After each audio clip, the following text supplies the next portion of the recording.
66 000 utilisateurs de Trezor victimes d'une fuite de données. La communauté crypto spécule autour de X-Payment et la Chine veut réguler le métaverse. Pensez à vous abonner à notre nouvelle chaîne YouTube et à activer la cloche pour être sûr de ne manquer aucun épisode. Assurez-vous aussi de rester jusqu'à la fin car on vous réserve une actualité très surprenante aujourd'hui. Salut, j'espère que vous allez bien, c'est Benjamin et on se retrouve tout de suite pour votre résumé de l'actualité sur le Crypto Daily. Le Crypto Daily. Le fabricant de hardware wallet Trezor a annoncé qu'une partie de sa base de données clients avait été exposée en raison d'un accès non autorisé à son portail d'assistance tiers.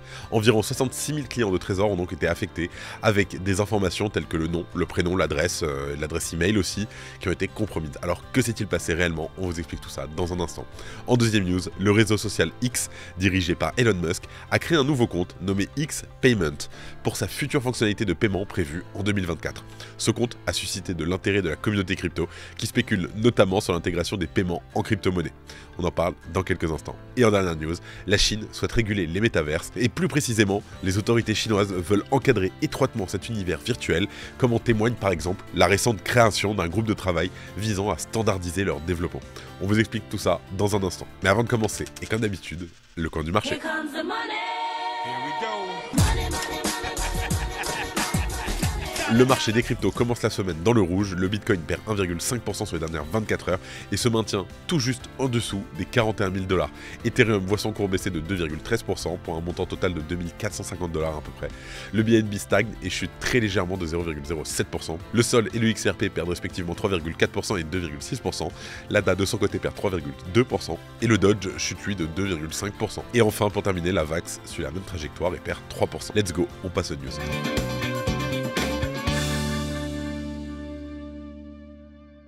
Et on commence donc avec les 66 000 utilisateurs de Trezor qui ont été victimes d'une fuite de données. À travers un communiqué en date du 20 janvier, la firme spécialisée dans les hardware wallets pour les crypto-monnaies Trezor a indiqué qu'une partie de sa base de données clients avait fuité. La raison évoquée est un accès non autorisé au portail d'assistance tiers. Plus précisément, Trezor estime que 66 000 de ses clients ont pu voir ainsi leur email ainsi que leur nom et prénom récupérés par un individu malveillant.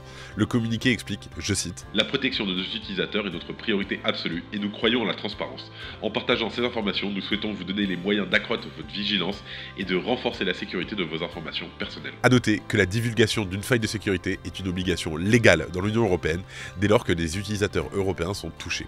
En tout cas, il semblerait que quelques dizaines de milliers de clients concernés soient exclusivement composés d'individus ayant interagi avec le support de Trezor du mois de décembre 2021 à aujourd'hui. La société de sécurité se veut de son côté rassurante et affirme que les actifs numériques de ses clients sont absolument pas concernés par la fuite. Et selon le communiqué, Trezor a fait parvenir un courrier électronique aux 66 000 clients potentiellement concernés par l'incident.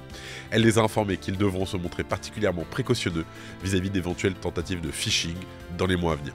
Et selon la foire aux questions, la FAQ communiquée de Trezor, au moins 41 de ses clients ont déjà reçu des emails provenant de l'individu ayant profité de la fuite de données. Ce dernier leur demande notamment des informations relatives à leur seed phrase.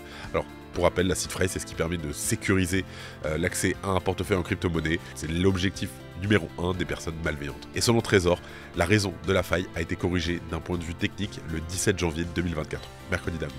La société a également déclaré qu'elle avait procédé à un audit détaillé de ses journaux d'accès et d'exploitation. Trezor a souligné que l'indépendance à l'égard des fournisseurs de services tiers était un défi omniprésent dans les entreprises modernes et qu'elle évaluait de près son partenariat avec le fournisseur concerné dont le nom n'a pas été encore cité. Je cite Trezor. Nous comprenons que cet événement peut susciter des inquiétudes et nous nous excusons sincèrement pour les désagréments qu'il a pu causer. Nous vous assurons que nous continuerons à travailler dur pour améliorer encore nos pratiques de sécurité. Pour rappel, Ledger, donc l'un des principaux concurrents de Trezor, qui est français aussi, avait également été victime d'une fuite de données en 2020. Et cette fuite avait provoqué la publication d'informations personnelles de 273 000 clients de la firme sur Internet, dont leur numéro de téléphone, adresse physique, ainsi que nom et prénom.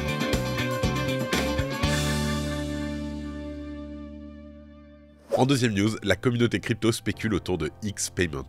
Alors X, anciennement Twitter, le réseau social qui est détenu par le célèbre milliardaire entrepreneur Elon Musk, a récemment lancé un compte nommé X-Payment Payment.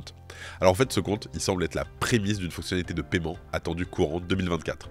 Et dès son lancement, il a suscité un vif intérêt au sein de la communauté des crypto-monnaies, tout simplement parce que la spéculation. En fait, les spéculations vont de bon train quant à la possibilité de voir Twitter intégrer des paiements, surtout en forme de crypto-monnaie. Et bien que pour l'instant rien n'ait été encore confirmé, l'anticipation règne dans l'écosystème.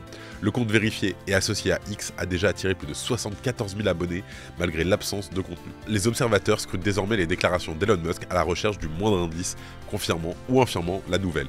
Il se commémore notamment l'intégration de Dogecoin pour les paiements sur la boutique de Tesla et ses mentions occasionnelles sur les réseaux sociaux. Alors pour rappel, en 2021, Elon et le Dogecoin, c'était une dinguerie.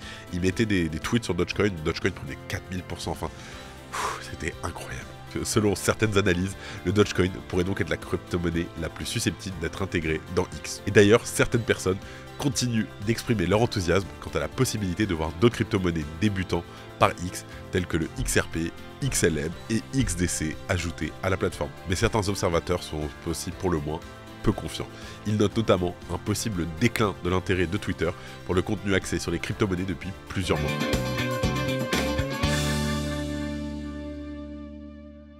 Et en dernière news, la Chine veut réguler le métaverse. Alors si la République populaire de Chine est très avancée dans l'exploitation des technologies issues de Bitcoin, c'est en grande partie pour la transparence que peuvent apporter les blockchains. Mais une transparence peut se transformer en surveillance entre de mauvaises mains. Et il ne faudra pas espérer s'en échapper en partant dans les mondes numériques des métaverses. Alors les autorités chinoises veulent aussi encadrer de près le métaverse et ils viennent d'ailleurs de former un groupe de travail avec notamment plusieurs géants technologiques du pays. Les métaverses ou les mondes numériques devraient avoir en théorie aussi peu de limites que les imaginaire humain. Mais la Chine, on la connaît un peu maintenant, ne compte pas laisser l'imagination aller trop loin de sa propre vision des choses. C'est en tout cas ce que laisse penser le communiqué publié par le département des sciences et technologies du ministère de l'Industrie et des technologies de l'information de la RPC. En tout cas, ce communiqué présente notamment l'annonce d'un plan de formation d'un groupe de travail sur la normalisation du métaverse. Et en plus de divers services administratifs gouvernementaux, des géants technologiques nationaux sont invités à intégrer cette task force qui souhaite donc a priori standardiser les métaverses. Et plus clairement, ça revient à vouloir y mettre des limites et frontières surtout à ne pas franchir. Des représentants de grands groupes comme par exemple Huawei, Tencent, N-Group ou encore Baidu sont nommés dans cette équipe de travail. Et entre blockchain, métaverse, monnaie numérique de banque centrale, la Chine veut donc tirer à son avantage toutes les avancées technologiques portées par le secteur du Bitcoin et des autres cryptoactifs. Le seul gros problème, c'est que le régime de Xi Jinping, donc le président chinois, semble vouloir aussi les adapter à son hyper-surveillance des individus. Et avant de terminer, les actualités en bref avec notre partenaire Swissborg.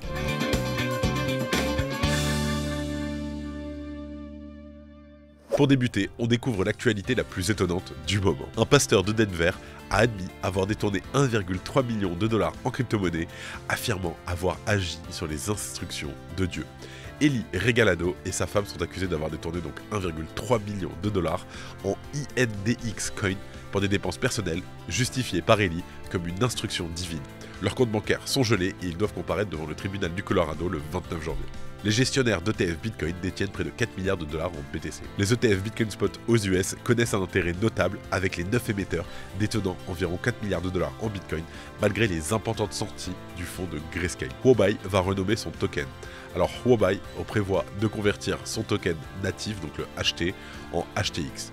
La conversion commencera dès aujourd'hui avec les services de trading peer-to-peer pour HTX lancés le 2 février 2024, suivi par le trading au comptant et le retrait le 3 février. Le projet Manta a-t-il raté son airdrop ?